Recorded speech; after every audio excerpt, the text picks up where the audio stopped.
So, Senthil, let's talk about the Demartini Method. Our Yeah, topic for today is really how to move from resentment to love and gratitude using the Demartini Method. awesome. So, can you tell us briefly what this Demartini Method is? And then later on, I'll ask you specific stories on how you were able to use the Demartini Method to dissolve some resentments. Wonderful. Sure. So if I had to put it in a very simple way, what the Demartini method is, let's say I'm here and I have a goal over here, okay? Mhm. I see this as an obstacle blocking my path to my goal, right? What Demartini method does is, it's a process. It helps to convert what you see as a block on the way, yeah, blocking your access to your goal. It helps to convert it to a bridge so you can just move across, converting a block to a bridge.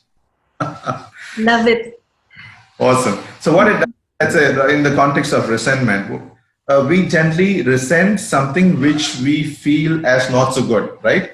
Which we see more negatives than positives, right? Somebody is verbally critical with us or insulting us. Now we tend to resent them because we feel as it's not so good thing.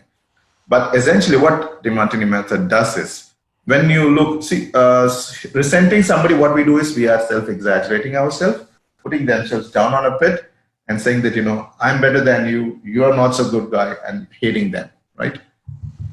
That's basically going off balance. You have the equilibrium.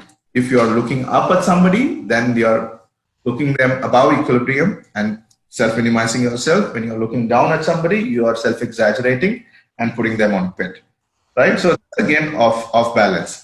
Anything where you are not feeling love and gratitude for, you are off balance. Only when you are in equilibrium within yourself and see others in equity with yourself, you are filled with gratitude and love. Otherwise, you're lopsided. Dr. Demartini calls it that lopsided perception.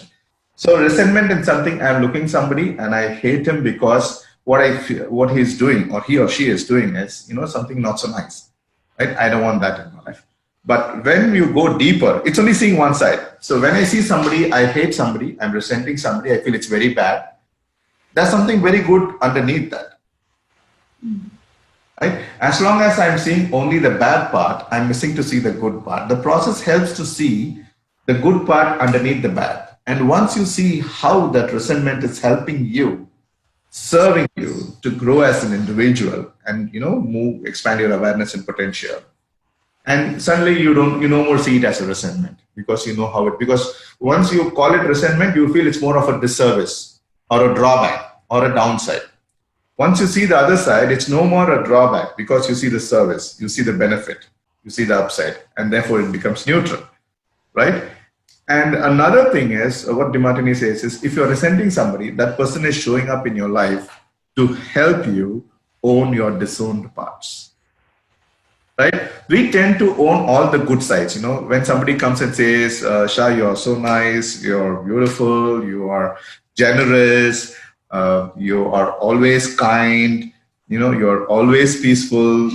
The natural tendency is we feel nice and, we accept those compliments. Whereas if somebody has to come and say, you're always mean, you're always stingy, you are always raffled, we tend to negate those, right?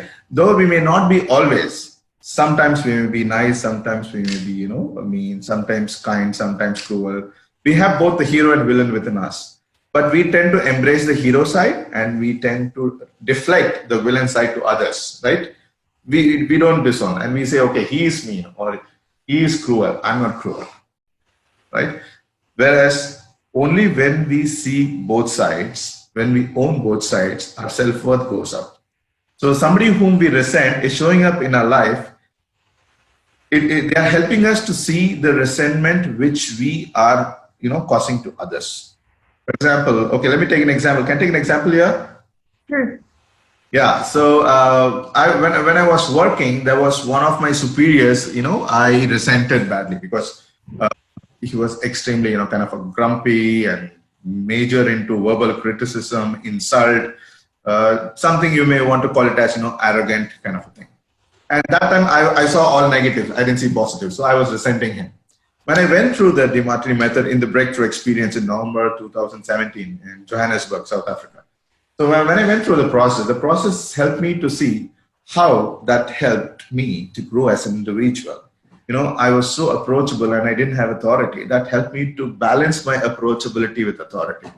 And it also helped me to see where I'm doing it in my life. When I went deep, initially it was difficult to accept, but when I went deep, I found that I'm doing the same thing to my elder son. Mm. I have two children, two boys. The younger one is more close to me because his values matches with me, we are close. What Demartini says is two people are there, if the values matches, they become friends. If there is a value mismatch, you tend to go away from each other, right? So my elder son, there was a value mismatch, so we didn't get along pretty well. Before I had that awareness about values, And I was kind of treating him the same way. I was angry, verbally insulting, criticizing, he might say my dad is arrogant. That's the same feeling which I had. So my superior came into my life to reflect and help me own my disowned part the way I was treating my elder son. After this whole exercise, it expanded my awareness and my relationship with my son totally took a different turn. I was able to get close with my son because now I was able to see that, which I never saw before. And then all I was filled with for my superior, whom I hated, was nothing but gratitude and love. Thank you so much for coming into my life and helping me to see something which I was ignorant of. And he saved my relationship with my elder son. Now we are very close. Mm-hmm. So in the Johari window, there's what they call our blind side. So Yeah. in a way, the Demartini method helped you see your blind spot. Yeah, it helps to bring it to the conscious, from unconscious to conscious. Yes. And also it helps to see the both sides. So now I don't see that particular act as bad. Now I don't have a self-resentment if I get angry on my kid because I know it's there to serve a purpose. Mm-hmm. Right? Tomorrow, if my kid has the same quality, same trait, and he's displaying it to others, I'm not going to resent or regret because I know that both kindness and cruelty are both sides of a coin. Sometimes, like for example, giraffe, when it gives birth to a baby, right? It drops the baby from a standing position. It doesn't sit when it is giving birth to a baby. And once the baby is dropped, maybe 10 feet bang on the floor, it kicks the baby till the baby giraffe wakes up and walks with the mother to a safer place. Is it going to hurt the baby? Yes. Is it going to create bruises? Yes. Is the baby going to bleed? Yes.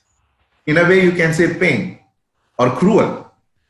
But if it is not done, the baby giraffe would become a prey, a food to a predator.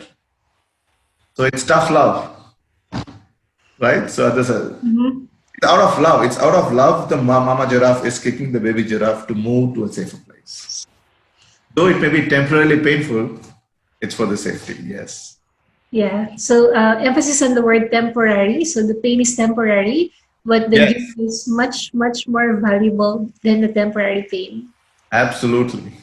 And I'm also learning about giraffe. I didn't know that. Wow.